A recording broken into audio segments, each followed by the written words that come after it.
வணக்கம். 1964ஆம் ஆண்டு இயக்குனர் பீம்சிங் அவர்களுடைய இயக்கத்தில் வெளிவந்த பச்சை விளக்கு திரைப்படத்தில் இடம்பெற்ற ஒரு அற்புதமான பாட்டு. கேள்வி பிறந்தது அன்று, நல்ல பதிலும் கிடைத்தது இன்று. இந்த பாட்டு இதை எழுதியவர் வேற யார் இப்படிதான் எழுத முடியும்? நம்ம கவியரசர் கண்ணதாசன் அவர்கள் தான். இந்த பாட்டு விஞ்ஞான கண்ணோட்டத்தில் எழுதப்பட்ட ஒரு அற்புதமான பாட்டு.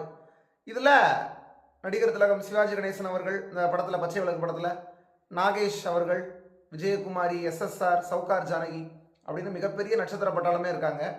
அதுலேயும் ஒவ்வொரு பாட்டுமே இந்த படத்தில் ரொம்ப அற்புதமாக இருக்கும். MS விஸ்வநாதன், TK ராமமூர்த்தி, இந்த மெல்லிசை மன்னர்கள் தான் ரொம்ப அற்புதமாக கொடுத்துருப்பாங்க எல்லா பாட்டும். அதில் இந்த பாட்டை சும்மா பார்த்து பார்த்து செதுக்கியிருப்பாங்க இந்த கூட்டணி எல்லாரும் சேர்ந்து அப்படின்னு தான் சொல்லணும். அதில் இந்த பாட்டில் பயன்படுத்தப்படக்கூடிய இந்த ஸ்ட்ரிங்ஸ் எடுத்தோடனே ட்ரெயின் போகும், தண்டவாளத்தில் ட்ரெயின் போய்கிட்டே இருக்கும். ட்ரெயின் போய்கிட்டே இருக்கும்போது அந்த இசை ஒன்று, அதாவது நடிகர் திலகம் சிவாஜி கணேசன் அவர்கள் இதில் வந்து இன்ஜின் டிரைவராக வருவார். அவர் இன்ஜின் டிரைவர் அப்படிங்கிறத அந்த இசையிலேயே காமிச்சிருப்பாங்க. எடுத்தோடனே அந்த ட்ரெயின் வேகமாக போகும், அந்த ட்ரெயினோட சேர்ந்து ஸ்ட்ரிங்ஸும் போயிட்டே இருக்கும். எங்கே ஸ்ட்ரிங்ஸ் ஆரம்பிக்குதுன்னே தெரியாது, அப்படி கரெக்டாக ஸ்ட்ரிங்ஸ் ஆரம்பித்து கொண்டு போவாங்க.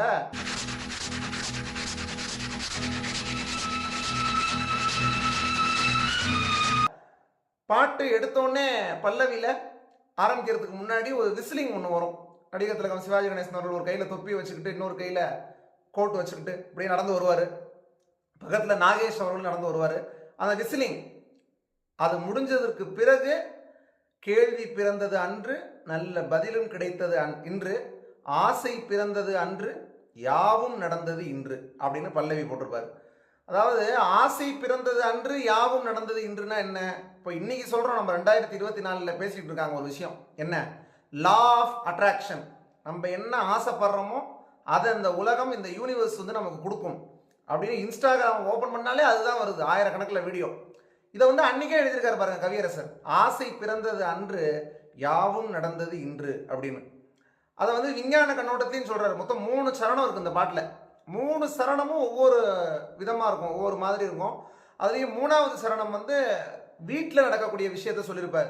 அதுக்கு முன்னாடி உள்ள 2 சரணத்தில் ஒரு பொது உடைமை, நாட்டில் நடக்கக்கூடிய விஷயத்த சொல்லியிருப்பார். இப்படி ஒரே பாட்டில் நாட்டுக்கு தேவையான விஷயங்களையும் சொல்லி, ஒரு குடும்பத்தில் நடக்கக்கூடிய விஷயங்களையும் சொல்லி, அதை அற்புதமாக படத்துக்கும் பொருந்துற மாதிரி கவியரசர் கண்ணதாசன் அவர்களால் மட்டும்தான் எழுத முடியும்.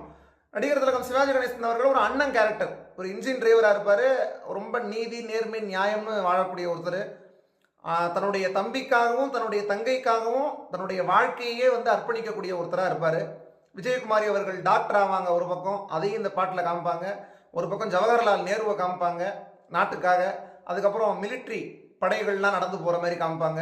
இப்போ எல்லா விஷயமும் இந்த பாட்டில் வந்து பீம்சிங் அவர்கள் காட்சிப்படுத்தியிருப்பார் இந்த வரிகளுக்கு ஏற்ற மாதிரி. அதில் முதல் சரணத்தில் ஒரு அற்புதமான ஒரு விஷயத்த கவியரசர் கண்ணதாசன் அவர்கள் சொல்லியிருப்பாரு.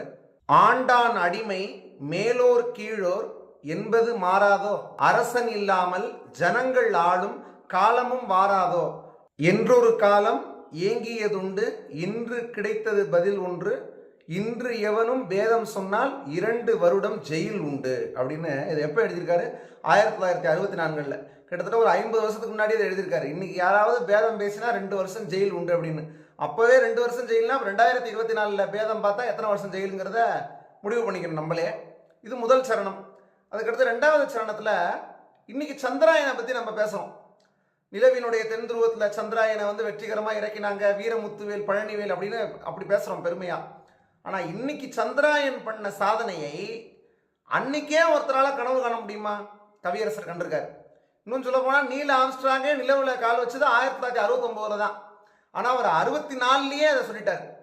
வானத்தில் ஏறி சந்திர மண்டல வாசலை தொடலாமா, மாண்டு கிடக்கும் மனிதனின் மேனி மறுபடி எழலாமா, என்றொரு காலம் ஏங்கியதுண்டு, இன்று கிடைத்தது பதில் ஒன்று, ஞானம் பிறந்து வானில் பறந்து மீண்டும் வந்தார் உயிர் கொண்டு அப்படின்னு 2வது சரணத்தில் ரொம்ப அற்புதமாக விஞ்ஞானம் எந்த அளவுக்கு இன்னைக்கு வளர்ந்துருக்கு அப்படிங்கிற விஷயத்த சொல்லியிருப்பாரு. அதுக்கடுத்து 3வது சரணத்தில் குலமகள் வாழும் இனிய குடும்பம் கோவிலுக்கு இணையாகும், குறை தெரியாமல் உறவு கொண்டாலே வாழ்வு சுவையாகும், படித்த மாந்தர் நிறைந்த நாட்டில் பார்க்கும் யாவும் பொது உடைமை, நல்ல மனமும் பிள்ளை குணமும் நமது வீட்டின் தனி உடைமை அப்படின்னு. பொது உடைமைனா என்ன, தனி உடைமைனா என்ன அப்படிங்கிறத 2 வரியில அசத்தலாக சொல்லியிருப்பார் கவியரசர் கண்ணதாசன் அவர்கள். இந்த பாட்டில் நம்ம நடிகர் திலகம் சிவாஜி கணேசன் அவர்களுடைய நடை பெருசாக ஒன்றும் அலட்டிக்கிட்டு ஆடுறது ஓடுறதுலாம் கிடையாது. சும்மா நடந்து சிரிச்சுக்கிட்டே நடந்து வர்றது தான். அதுலேயே வந்து பட்டையை கிளப்பியிருப்பார். சும்மா அந்த ஸ்டைல் அப்படி அற்புதமாக இருக்கும். பக்கத்தில் நாகேஷ் அவர்கள் அவருக்கே உரித்தான குறும்புத்தனங்கள் பாடி லாங்குவேஜில் அவர் ஒரு பக்கம் அவருடைய சேட்டையை பண்ணிக்கிட்டு இருப்பார். எல்லாத்துக்கும் மேலே டிஎம்எஸ் அவர்களுடைய குரல் இருக்கே, அவரை தவிர வேறு யாரும் இந்த பாட்டை பாடிருக்கிறதுக்கு வாய்ப்பே கிடையாது. அப்படி ஒவ்வொரு வார்த்தைக்கும் உயிர் கொடுத்து இந்த பாவம் ஒவ்வொரு சொல்லுக்கும் அவ்வளவு அழகாக வந்து கொடுத்துருப்பாரு. அது மாதிரி மெல்லிசை மன்னர்களுடைய இசையில் இந்த பாட்டு இவ்வளவு காலங்கள் கழிச்சும் கேட்கும்போது அவ்வளோ அற்புதமாக இருக்குது. கிட்டத்தட்ட 60 வருஷங்களுக்கு முன்னாடியே அப்படிப்பட்ட ஒரு இசையை வந்து கொடுக்க முடியுமா அப்படின்னா நிச்சயமாக நம்ம மெல்லிசை மன்னர்கள் வந்து அதில் சகாப்தங்கள் அப்படின்னு தான் சொல்லணும். அவ்வளோ அற்புதமாக கொடுத்துருக்காங்க. நிச்சயமாக இந்த பாட்டை பற்றி பேசியது நமக்கு ரொம்ப ரொம்ப மகிழ்ச்சி. உங்களுக்கு இந்த பாட்டில் பிடிச்ச விஷயங்கள் என்ன, இந்த வீடியோ பற்றி உங்களுடைய கருத்துக்கள் என்ன, எல்லாத்தையும் கீழே கமெண்ட்ஸில் சொல்லுங்கள். இது மாதிரி பல பாடல்கள், பல அரிய தகவல்கள் பற்றி நம்ம சேனல் தொடர்ச்சியாக பேசுவோம். எல்லாத்தையும் பார்க்க நம்ம சேனலை சப்ஸ்கிரைப் பண்ணிவிட்டு பக்கத்தில் ஒரு பெல் சிம்லையும் கிளிக் பண்ணுங்கள். தொடர்ந்து பல்வேறு வீடியோக்கள் சந்திப்போம். நன்றி.